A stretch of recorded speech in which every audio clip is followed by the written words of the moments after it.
Sometimes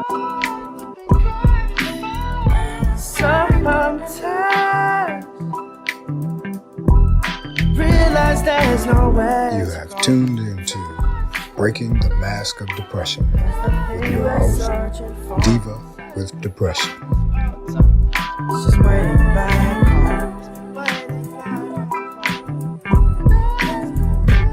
Hey friends, welcome to Breaking the Mask of Depression, where we discuss the dark and often hidden side of mental illness.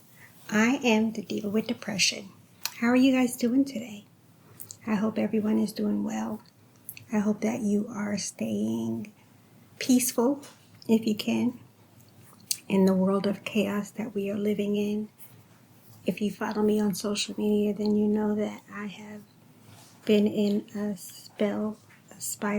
The monster has been acting an asshole. So I have been bedridden for a couple of days. It is Mental Health Awareness Month. So here we are getting a glimpse into my Mental Health Awareness Month, which is awful, but it's okay. I've been trying to do videos this month.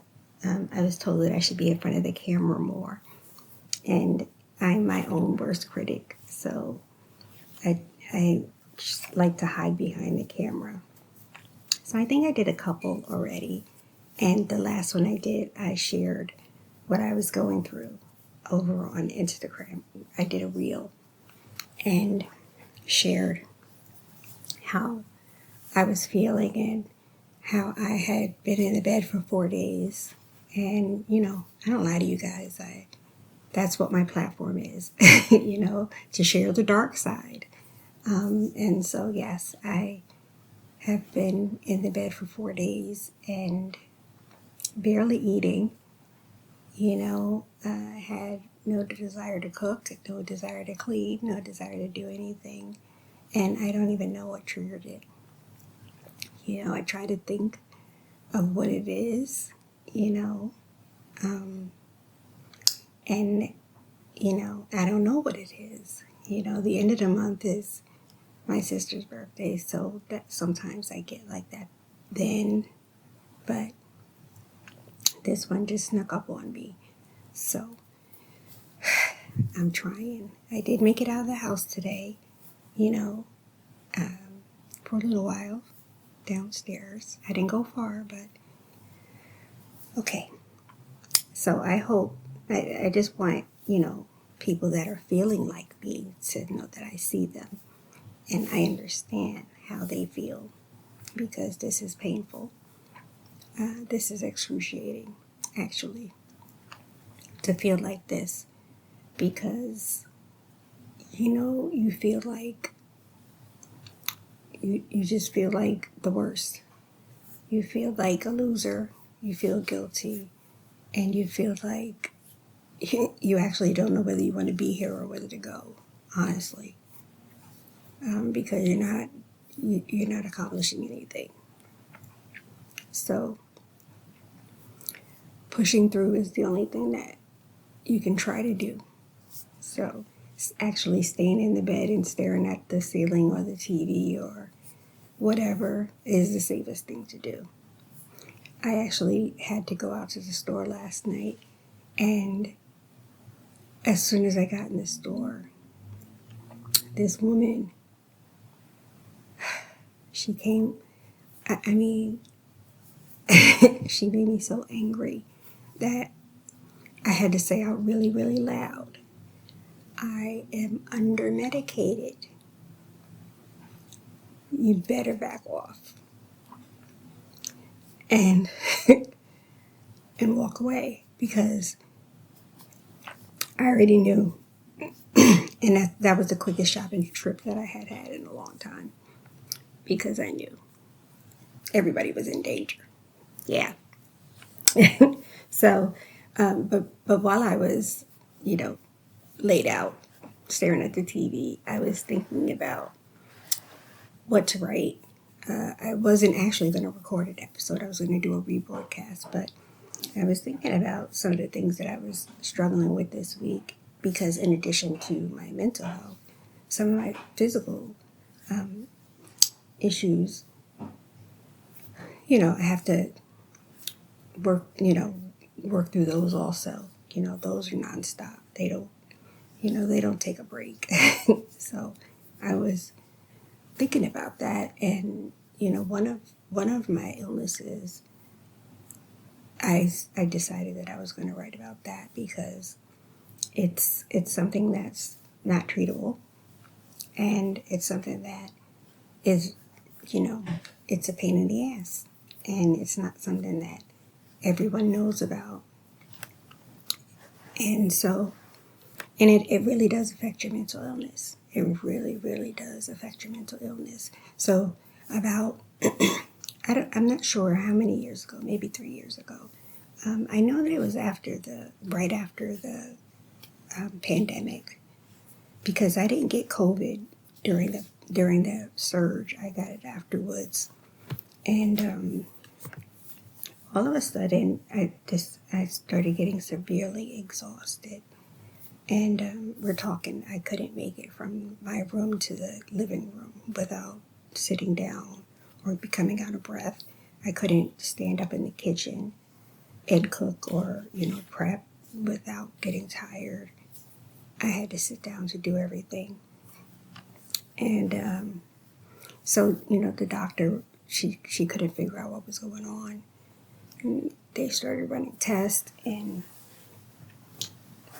first, she sent me to the rheumatologist, and he couldn't find anything. And, they had always been looking at, to see if I had a neurological disease. So they, because I had been having neurological issues for many years. And so they sent me to the neurologist, and, my numbers were so. So finally, I won't bore you guys with all the details, but finally, chronic fatigue syndrome was the diagnosis. Now, I had heard of chronic fatigue syndrome throughout the years, but I really did think that I didn't think it was a real thing, actually. I thought it was just something that, I don't know, like people, I don't want to say people made up, but I just thought it was something that, was just given a name, to a few symptoms or whatever. Like someone was exhausted, but a step further than exhausted. And so when she said that, I was like, huh? I didn't know that was a real thing. And she goes, yeah. She said, but there's no test for it. So that's why you have to go through all of this trouble. And the symptoms are almost identical to fibromyalgia. And the side part is that they were still testing me for fibromyalgia, which is the neurological issue. And so here we go. So it was chaotic, but the exhaustion part is what made her push through, because you could see it. Like, I already have insomnia, so they're already concerned that I don't sleep, more than every 2 hours I'm up. So to add something that's gonna make my sleep worse, that drives them crazy. So she's gonna push to make sure that they find out why I'm not sleeping. And so once this diagnosis came through, then it was, well, okay, what are we going to do? And so she says, well, there's no cure. There's no test for it. There's no specific treatment for it. Excuse me? Yeah, there isn't. You just have to treat the symptoms and maintain. Here we go again. As a woman, How many times in our lives do we hear there's no treatment, or you just have to treat one symptom with one medicine and treat the other symptom with another medication, especially with mental illness? So I'm like, okay. So here we are at a crapshoot. So I didn't do a real major Google fact this time, guys. I did one and ended up on the CDC.gov site, the Center for Disease Control, and they actually had a very good breakdown of. They had a whole section actually on chronic fatigue syndrome, and so the real name, the official name is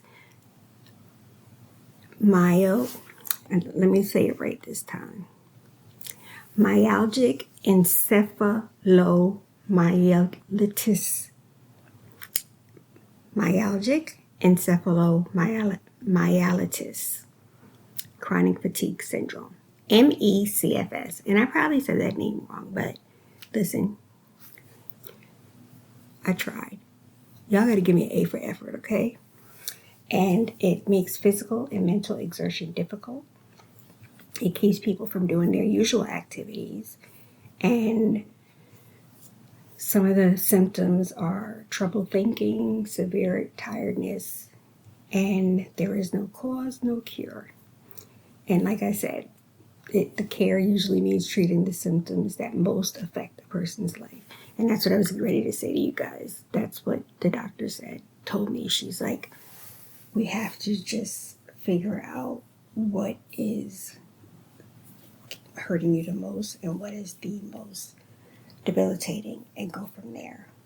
And so for me, because everybody's different, of course, so what hits you the most varies from person to person. But since, the arthritis and bum knees and all that stuff was already pretty severe. And for me, the joint pain and the muscle pain was what we attacked first. So, but it's estimated that 3.3 million people in the U.S. suffer from CFS. And 9 out of 10 people have not been diagnosed by a doctor. Would you believe it? But this is on the CDC website, cdc.gov. So that means that it is real shit, y'all. Okay? So, it's real. Don't let nobody tell you anything else. You're not lying. You're not exaggerating. You're not neurotic or anything. It's real. And you're not just tired. There's a reason. So there are several symptoms, and the thing is that there's some symptoms that are across the board for so many things, and exhaustion is one of them, diabetes, heart disease. Exhaustion comes along with all of those. Chemotherapy.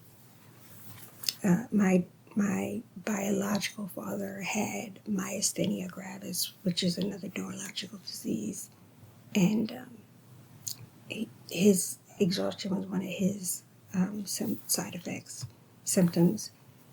And so, exhaustion is across the board, but I say bone chilling because I'm trying to, explain and describe how intense the exhaustion is. But bone chilling exhaustion is a major symptom of chronic fatigue syndrome. I mean, you can't even stand.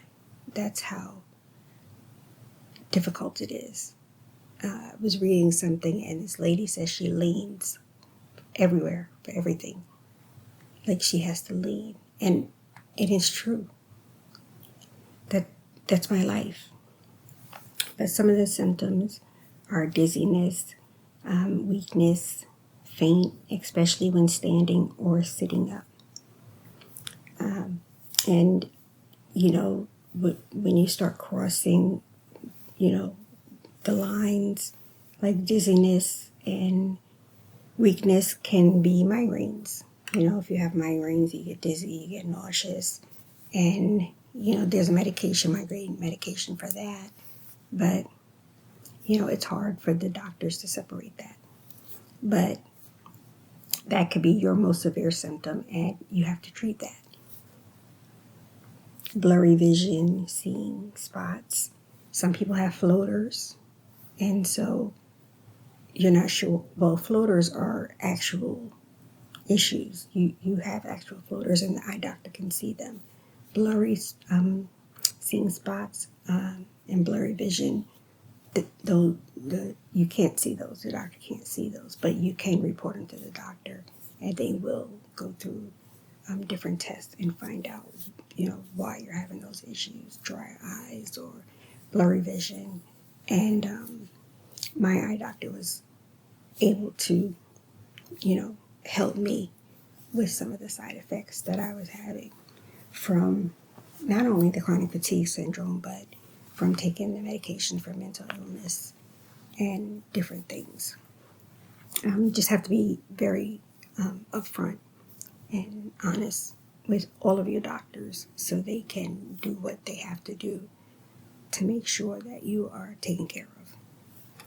Muscle pain, joint pain, that's what I was just describing. The muscle and the joint pain, guys, I'm going to tell you, is very, very, very, very, very intense with chronic fatigue. And I'm not saying that it's not intense with anything else, but it's intense. And so if that is your top symptom, then work with that first, because if you can't do anything when you're in that much pain. You can't address anything else. Like, I'd rather be dizzy than in body pain all the time. You know what I'm saying? So just pay attention to that. Pay attention to whether it's your bones or whether it's your muscles. Is it your knees, or is it, your elbows, your shoulders, what part of it is. Sometimes you may have to go for x-rays and see, if anything is going on with your joints outside of that. And then they will do a diagnosis from there. But the pain is intense. And yeah, it's rough.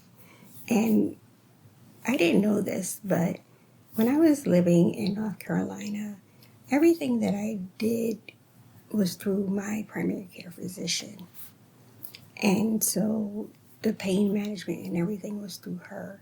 But when I got to a different state, my primary care sent me to an actual pain management doctor, like a whole pain management practice. And I never knew that existed. So that's my little secret to share with you guys.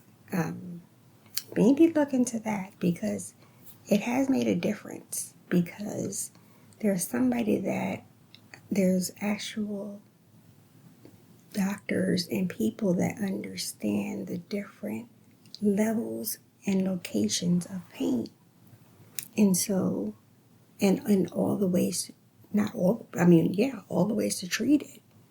And so the conversation was much different with these pain management specialists than with my primary care doctor. Not that, she was great. My primary care doctor was great. But like she used to say, I'm not knowledgeable in all areas. So, but yeah, so that's my little recommendation. If you can, try to find, and the pain is intense, and what your primary care doctor is giving you may not be helping. See if you have a pain management practice in your area.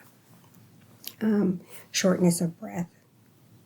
When you wake up, all you have to do is sit up in bed and you may be out of breath. Walking to another room, going to the bathroom, washing dishes, sore throat, irritable bowel syndrome, chills and night sweats. And ladies, of course, perimenopause, menopause, we already have those things. So that makes it harder to diagnose because we already got night sweats. And if we go to the doctor and say we're tired and we got night sweats, it's like, oh, well, you're in menopause. But that ain't it. It's worse. Oh, sometimes it's worse for some people or whatever. Then you got to go through the whole fucking, circle of bullshit. So, there's that, of course. Women have to go through, bullshit. But the chills and the night sweats are one of the symptoms, of course. And that's something to watch out for. And although women are affected more with CFS, men are affected. You hear that, fellas? You can get chills and night sweats too. And middle-aged people is most common in middle-aged people, but kids and teens and elderly people get it too. Which is kind of sad that I have to admit that I'm middle-aged. But in any case, at least I made it to middle age. Anyway, I had to pause for a moment, take a moment of silence.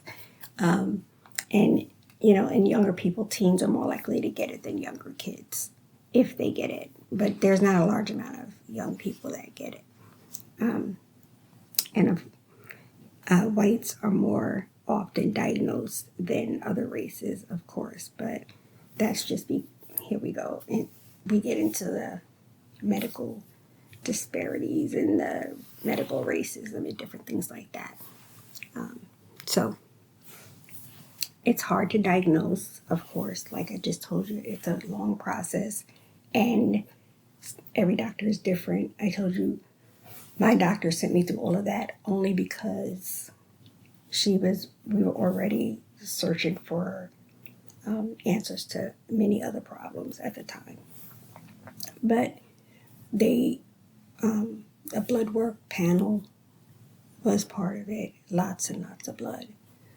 Oh Lord, it seemed like they drained half my body over time, and the rheumatologist, the neurologist, some doctors send you for a sleep study, and I know the first time I already had sleep apnea and a CPAP machine throughout the years, so I didn't have to go for a sleep study when it came time for this because I already had the sleep machine.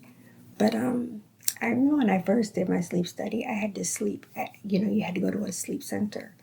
And the last time I had to do a sleep study, it was an at-home study. I was like, wow, how have times changed? But yeah, so now you can do a sleep study at home. You have an option, I think. But some doctors send you for a sleep study and take blood, and they may send you for a rheumatologist, neurologist, and you don't do all these tests before they diagnose you with CFS. And some may send you for x-rays. I do remember going for x-rays because that's how they found out about the arthritis, full body arthritis. So every doctor is different and every situation is different. I have to keep saying that because I'm telling you my experience. And of course, y'all know I keep saying I ain't a doctor, no ABCs behind my name. I'm just sharing what I know personally. So, yeah, the sleep study. But in the sleep study thing is, one of the bad parts of CFS, which I have written down to share with you later, but I'll share it with you now, is when it comes to sleep, you're screwed. You're completely screwed. because CFS makes it hard to get sleep. And if you already have insomnia, you're completely fucked because you'll probably never sleep again. There's medications for sleeping, and I'm guessing that that's why they send you for the sleep study beforehand to see if you have a sleep disorder prior to the diagnosis, and then they can see how to treat it going forward. But it's a pain in the ass, the sleep part. And so if you do have to go for a sleep study before the diagnosis, I'm sure that they will give you lots of literature with some tips about how to get better sleep. I, I, I don't know. I mean, they do have medications, of course, for, sleep medications. You have to be careful because some of them are pretty strong and with some crazy side effects. I only took, I've taken one, and I know people take several, take others, but, and have no problems, but so you just have to be careful.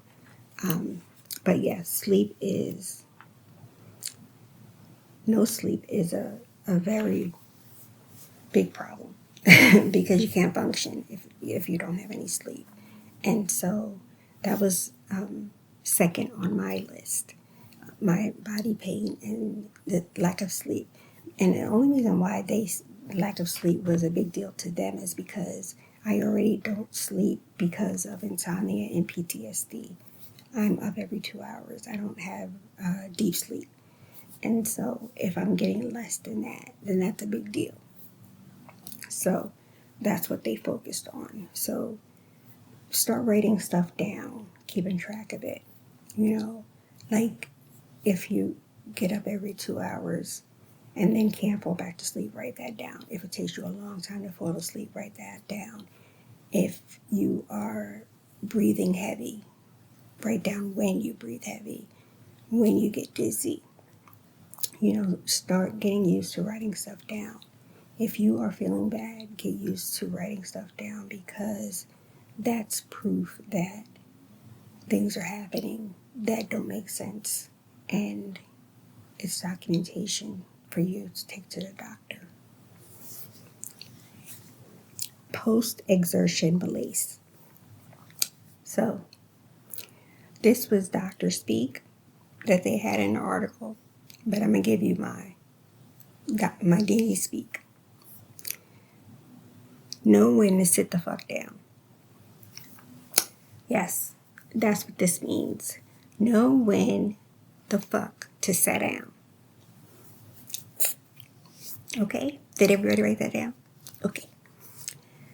That means that when you go out there to show your ass, know when it's time to go home and take a break. Because if you have CFS, you can't be out there doing boots on the ground all night like everybody else. You just can't do it no more. Okay?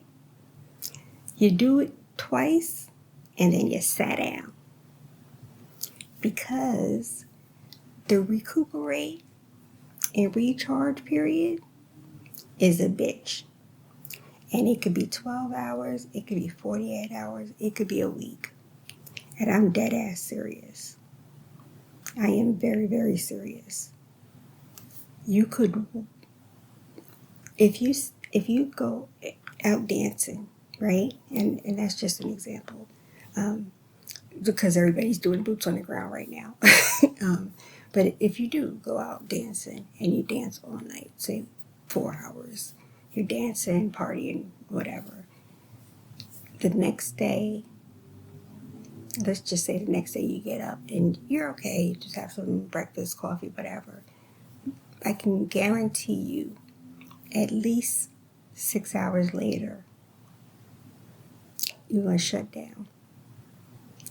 And the next few days, it's going to take you the next few days to bounce back. I'm telling you, it's true. So, you know how they have the spoon theory? When you tell people I only got 1 spoon left or I got 3 spoons today.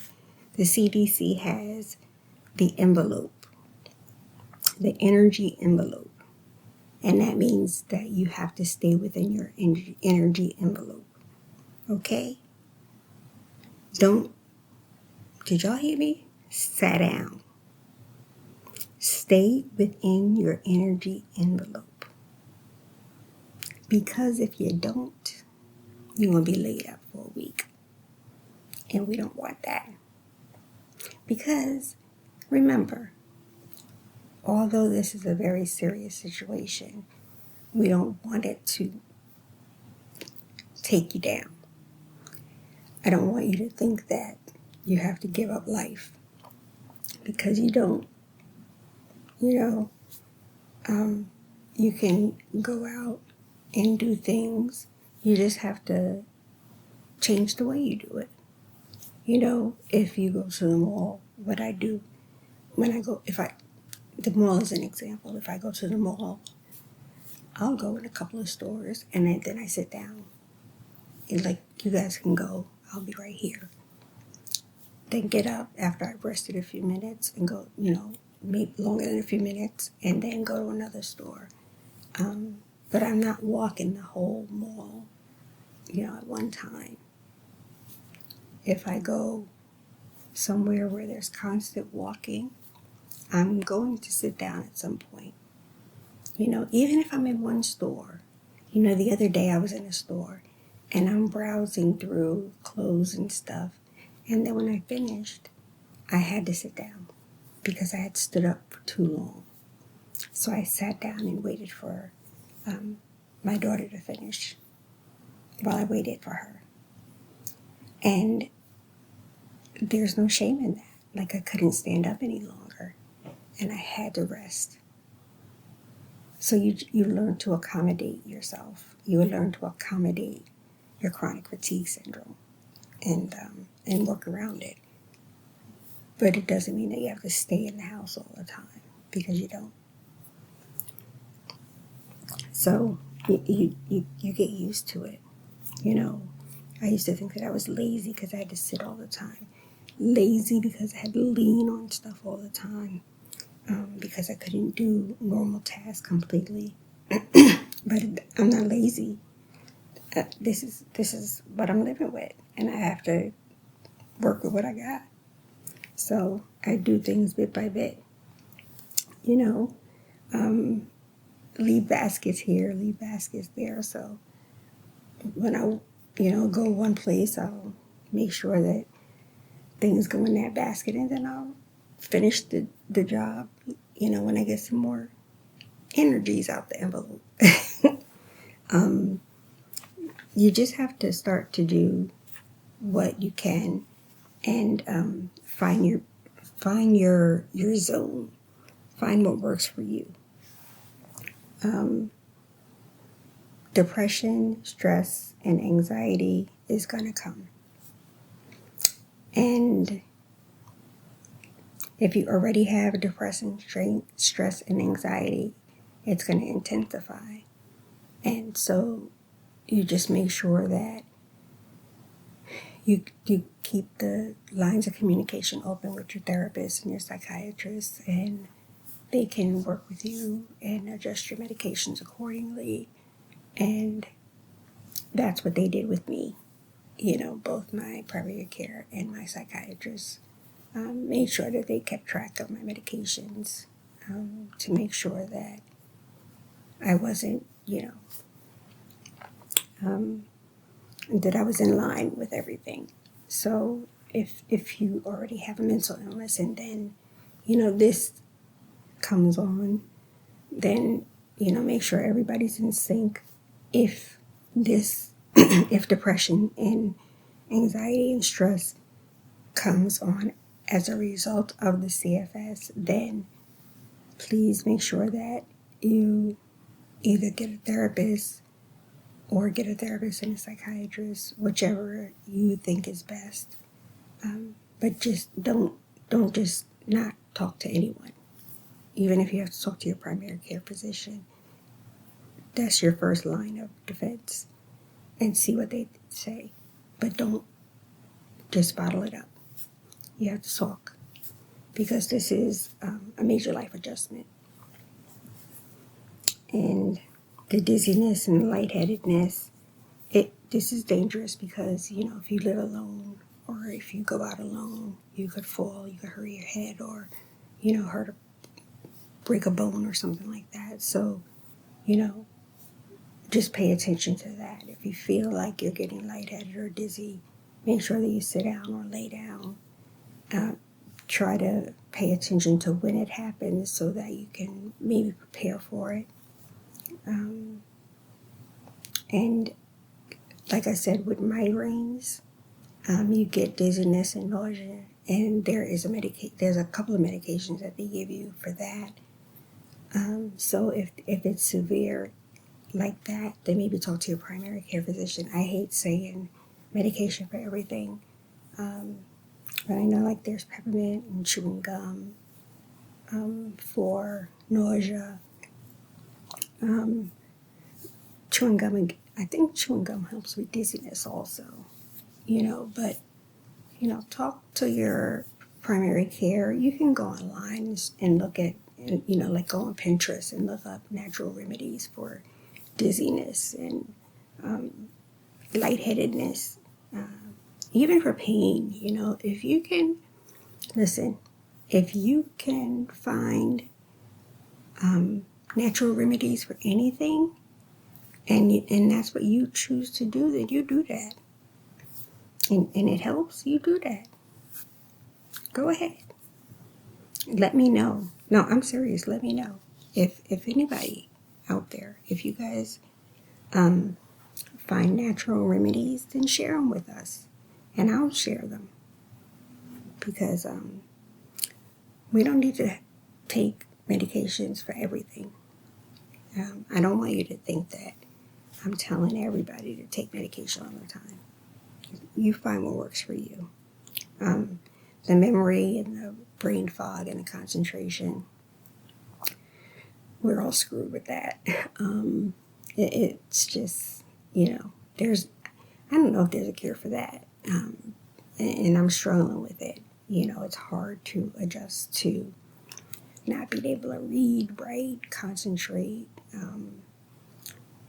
focus. It's just, and you can't express enough to the doctors how painful it is to not be able to do those things.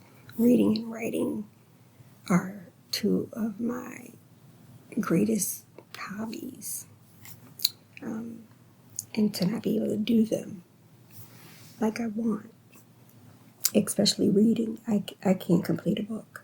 I can't even complete an article in a magazine, barely. That's painful. So, yeah. And it's more than just forgetting, going to another room and forgetting why you're there. It's pretty severe. And it almost feels, I don't know, I don't want to say, I don't know. It really, it feels like memory loss almost sometimes. But, it's an adjustment. It's an adjustment. So you have to start writing these things down. Write down the severity of it. and just start, researching it and finding ways to cope that help you out.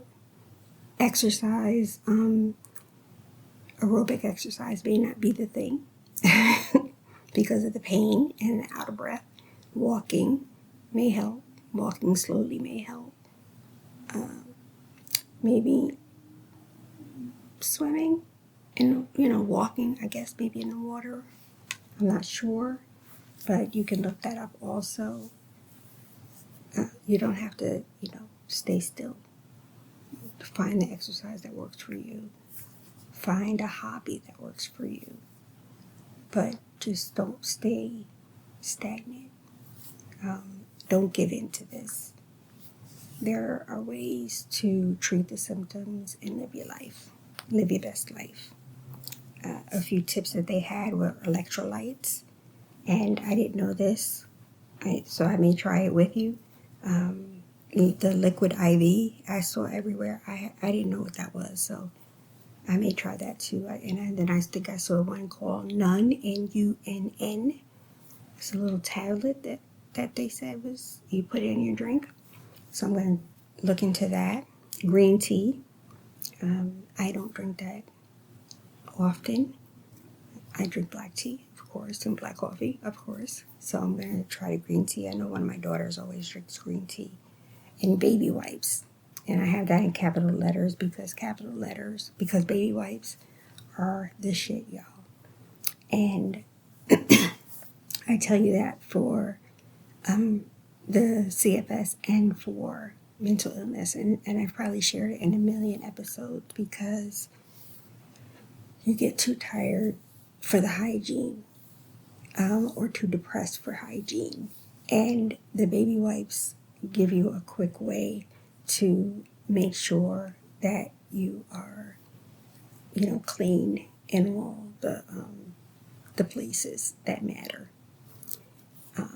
Because it takes a lot to take a shower when you are mentally and physically overdrawn. Putting your leg over the thing of the tub, the lip of the tub is exhausting. And when you are not feeling well, oh Lord, just trying to you can barely make it out of the bed, let alone maintain. So baby wipes are the shit. Keep them everywhere, and don't feel bad. You get baby wipes. You got disposable washcloths now. They have disposable everything now. Get them. Get snacks. Get disposable juices. Microwave meals. Get stuff that's accessible for when you're too tired to do the things. Because there are going to be days when you can't do the things. And that's just a given. So don't let anybody tell you that there's something wrong with you. If you got chronic fatigue syndrome, your symptoms are very, very severe. You're not lazy. You're not a loser. You're not slacking. You're sick. So you have to take care of yourself. And don't let anybody tell you different. And if they bother you, you tell them to call me. Because I'm not playing. Okay? Okay? So I want you to make sure that you just look into these things. And I'm serious because it is a very, very, very serious issue. It really is something that you can't take lightly. I can't stress that enough. It hurts. It hurts. So take it seriously. If you are struggling, please, please, please let your doctor know and start taking the steps to feel better. I want to thank everyone for listening. I want to thank you guys for supporting me and always being there and putting up with me and listening to my shenanigans. If today's episode helped you or someone you love, please share, leave a review, share with friends and family. I would appreciate it. Reach out to me if there's a topic that you would like me to discuss. You guys know I love to research, so there's nothing that you can share with me that I wouldn't, as long as it's mental illness related. Share with me and I'll consider it for a future episode. Okay? I want you guys to stay peaceful and stay well. Take care. So